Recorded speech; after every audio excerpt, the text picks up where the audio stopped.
Po lidhur me këto që thashun për masën e arrestit, sepse unë këtu do të flisja si një, pra edhe në backgroundin tim, duke qenë kriminologe, pra duke qenë pjesë e shkencave penale, po e them kështu, penaliste. Se penaliste në base është fjalë e madhe, prandaj po tentoj ta ndaj. Se juristët e kanë një çik këtë problem, duan që të jenë të saktë në atë çfarë përshkruajnë.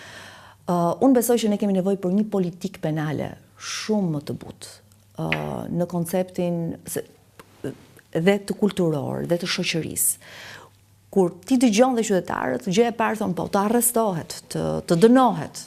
Në fakt, është thjesht ndonjëherë edhe pjesë asaj çfarë vetë shoqëritë kalojnë në pjesën e tranzicionit edhe të kulturor, por edhe në atë që lidhet me politikën penale.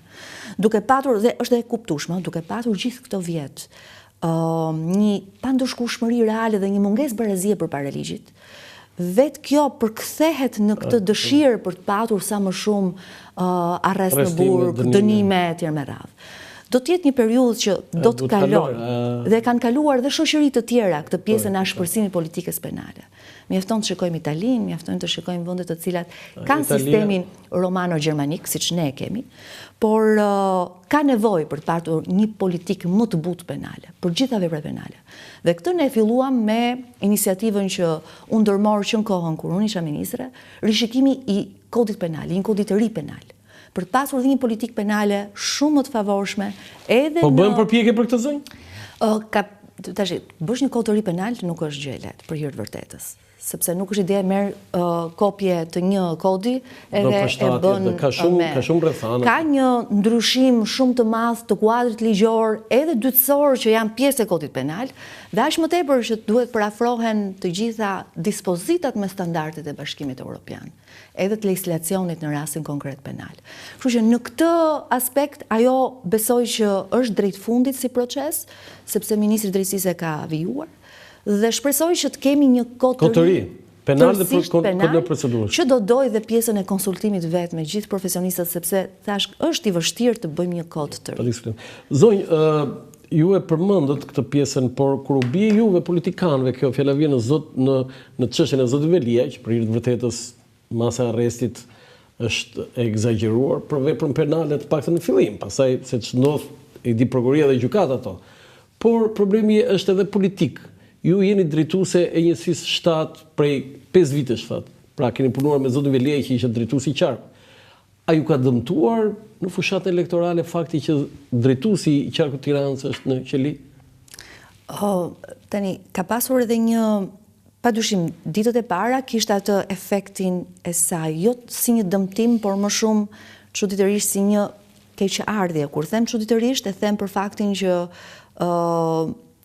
kishte një lidhje të qytetarëve, të banorëve të Tiranës edhe me drejtuesin politik, por me kryetarin e bashkisë, se është drejt për drejt. Meraku ishte gjithmonë në vazhdimsinë dhe në vijimsinë e proceseve, shërbimeve që bashkia ofron, duke pasur mungesën e kryetarit të bashkisë. Por unë besoj me çfarë ndodhi dhe çfarë u vijua më pas, unë të paktën nuk e kam ndjerë në zonë. Nuk e kam ndjerë në takime. U harrua Arioni, domethënë. Sepse mbase ka dhe nuk mund të them, sepse nuk dua të spekuloj as me fjalët edhe nuk do doja as të kishte një spekulim edhe të fjalëve të mia. Por unë besoj që ne, edhe unë veçanërisht, por edhe kryeministri ka bërë qartë që në pjesën e atyre që janë funksionarë, janë figura politike, janë njerëzit tanë, të Partisë Socialiste, po e quaj kështu, dhe që kanë një ballafaqim me organet e drejtësisë, do duhet që të vërtetën e tyre ta fitojnë me organet e drejtësisë. Dhe në këtë aspekt, unë shpresoj që zoti Velia t'ja dali në këtë betejë. Si e shikoni ju jeni juriste dhe penaliste, e thatë vetë, si e shikoni çështjen? Tashti, më filluat me fjalën e keni qenë ministre drejtësie. Një ish ministre drejtësie dhe një jurist profesionist, kur nuk shikon fakte dhe aq më tepër është i përfshirë politikë, s'mund të bëj koment të një çështje. Nuk kisha dyshim për atë kujdesin tuaj që do bërit në këtë drejtim, me thënë drejtën. Zonjë, në takimet që ju keni me banorët, me zgjedhësit tuaj, Cili është problemi që ata ju shtrojnë më shumë, që ju e keni hasur që është më i shpesht, sepse ata paraqesin aty problemet e tyre, çfarë mund të zgjidhet, çfarë mund të rregullohet. Patjetër, dhe unë kam preferuar në fakt, edhe ka qenë edhe një metodologji që apo një mënyrë e thëndryshe, që gjithë deputetët, drejtuesi njësive politike në Tiranë, dhe në gjitha qarqet e kanë aktivizuar me qëllim që të dëgjojmë qytetarët, pra çfarë shqetësime kanë. Jo thjesht ne flasim programin tonë elektoral, çfarë duam të bëjmë, çfarë kemi bërë etj me radhë, po dhe për të dëgjuar nga ta. Këtë e kemi bërë në mënyrë të vazhdueshme edhe kur filloi të ndërtohej skema e re e pensioneve. Ashtu siç e kemi bërë kur kishim një ndryshim të pagës minimale, shumë mbase një vit apo pak më shumë. Besoj ata pensionistët namin ju bëjnë aty kur bëni takime, ju kërkojnë rritje pensioni. Ideja është patjetër, pensionistët duhet të kenë pension më të lartë. Por ne sot edhe unë kur shkoj në takime me pensionistët, që nuk i kam të pakta, po edhe me qytetarët, kur ti thuaj që po, është ky fakt që ne kemi një numër të lartë pensionistësh, që nuk është faj tyre. Dhe kemi një buxhet të tillë që subvencionohet nga ajo çfarë vijnë nga detyrimet e atyre që punojnë, që janë marrëdhënie pune. Dhe sot në programin elektoral ne kemi një element shumë të rëndësishëm që ata të paktën e pëlqejnë dhe janë të inkurajuar në atë, ku vetë paga, pensioni minimal është do të jetë 200 euro dhe pensioni mesatar është 400 euro. Problemet janë nga më të ndryshmet, që nga, po them, krahasitja pemëve, edhe deri tek ato që lidhen me komunitetin dhe gjithë pjesën e qytetarëve apo banorëve të Tiranës. Duke filluar edhe nga problematika e korrupsionit. Si ka filluar që rrugët nuk janë aq të pastra sa kanë qenë? E keni shumë gabim. Unë juftoj, zoti Shafoku, në njësi numër 7, një ditë kur të do ju, një shëtitje që të kryqëzimi i 20 dhjetorit deri te kryqëzimi i Fakultetit të Inxhinierisë. Absolut. Për mua do me thënë është tërësisht një gjë e cila nuk dua të them. Në darkë në orën 7, kaloni aty. Aty kaloj, sepse aty kam dhe zyrën elektorale. Dhe më besoni, jo vetëm pjesa e pastërtisë, po gjithë elementet tjera shërbimeve që ofrohen nga bashkia janë shumë të mira. Patjetër ka nevojë për përmirësim, flasim për një Tiranë shumë të rritur. Ju nuk kaloni nga kryqëzimi deri te kjo rruga që them unë, deri te është ai bar Oslo. Ajo aty është mund të ketë një javë pastruar. Po keni gabim sepse ajo është tërësisht një rrugë e re. Nuk e kaluar. Ajo është rrugë e re dhe bie shumë syp madje. Është tërësisht një rrugë e re. Se shtruar, po dhe shtëpisësh me plera. Mirë, do ta verifikoj. Duke qenë dhe një qytetar dhe banor i njësisë numër 7, do ta marr shqetësimin, do ta verifikoj. Ja, unë të falenderoj shumë që e merr shqetësimin dhe verifikon se mundet edhe të tregojsh indiferente. Dhe do ta përmirësoj madje nëse ka një gjë. Do ta shikoj këtë. Zonjë, vinte pjesa e qeverisë së madhe, po themi. Ju keni qenë pjesë e kabinetit të zotit Rama. Si kanë qenë ato 4 vite tuajat si ministre? Unë ato 4 vite i mora kështu, duke ardhur dhe nga një jashtë politikës, po them. Me një eksperiencë më shumë shoqëri civile. Tani ju jeni duke thënë që tani ti isha bërë ministre drejtësie. Ka një unë besoj që nuk ndodh asgjë rastësisht, sepse në momentin që vjen edhe me dëshirat për të realizuar për të dhënë disa kontribute dhe për të pasur disa rezultate. Mua më qelloi që edhe fat në fakt, por dhe nga ana tjetër përgjegjësi që reforma drejtësisë apo filloi të zbatohej. Dhe në aspektin profesional, duke qenë pjesë e grupit atyre që u morën me reformën drejtësi, kjo gjë më dha një lehtësi, më ndihmoi. Ashtu si dhe sistemi burgjeve, meqense isha marrë kohë me burgjet në shoqëri civile. Pra ishin 2 elementë të cilët janë gjërat më të vështira kur thon Ministria e Drejtësisë apo burgjet. Dhe reforma shtuar në pjesën e saj. 4 vjet kanë qenë 4 vjet vështira. Të vështira? Shumë të vështira. Qelloi dhe pandemia, në fakt. Me tërmetin. Edhe tërmeti. Ku do duhet të merrja dhe vendime shumë vështira që ishin dhe për herë. Cili ka qenë vendimi më i vështirë? Vendimi më i vështirë ka qenë lirimi i përkohshëm i të burgosurve, të dënuarve me rrezikshmëri të ulët për 6 muaj. 3 muaj fillimisht dhe 3 muaj më pas, në kohën e pandemisë, për të liruar kapacitetet e qelive me qëllim që të dënuarit dhe të paraburgosurit mos sëmureshin, mos infektonin njëri tjetrin. Këtë po e thoni për të parë, zonjë. Aty ka qenë. Jo, aty ka qenë, po. Domethënë ju jeni duke thënë që morët një masë për efekt të pandemisë brenda burgjeve dhe ata që u kishin mbetur 3 deri në 6 muaj, i keni liruar. Me procedurë ligjore, që t'jemi të Po qartë. sigurisht, nuk këtë shmend të t'i lironi t'ju, jo.